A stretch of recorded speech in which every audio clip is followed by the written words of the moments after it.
buncha ham. Rahmat, boringizga shukr. Iloh sizlar yoshimizda o'tib rahmat.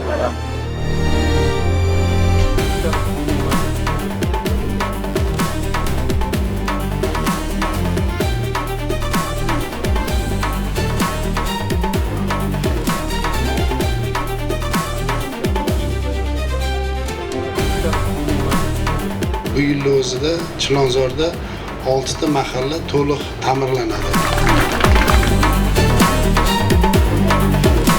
Mana bu obodonlashtirish ishlarini qarang, ekilgan daraxtlarni, gullarni qarab bahri ochiladi. Kechqurunlari ko'chaga chiqishga baribir cho'chirdik.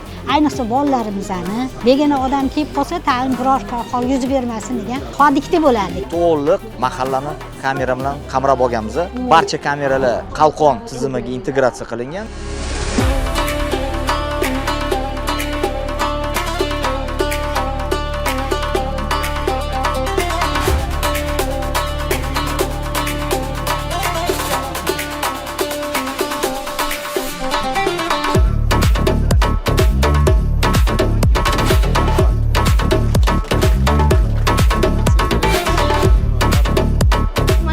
Qishda mana shu isitish tizimi orqali isitilganida elektr energiyasi ham tejalyapti. Aholini kayfiyati, minnatdorlik tuyg'usi ijobiy tarafga o'zgardi.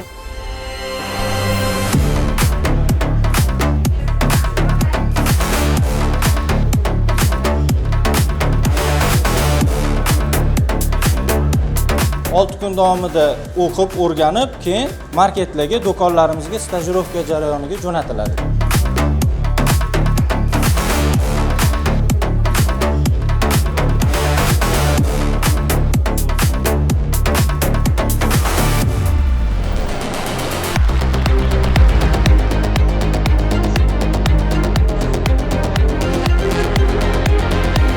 Hurmatli prezidentimiz mana renovatsiya qonunini tasdiqlab berdilar.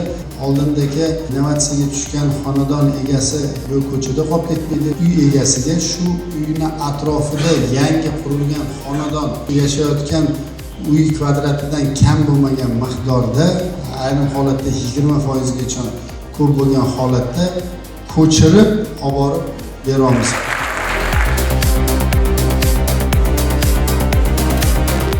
Harakat qilamiz ham Toshkent shaharda sanoatni yo'q qilish emas, rivojlantirishga yo'nalishda bugun siyosat yuritilmaganda edi.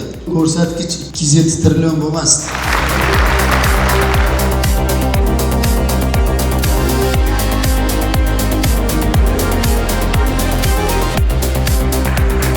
Yurt boshimizda tanjollarni sof qilsin, o'rinlarini uzoq qilsin, o'ylagan niyatlariga yetsinlar. Bu qilayotgan ishlarni rohatini ko'rsinlar. Rahmatga yor.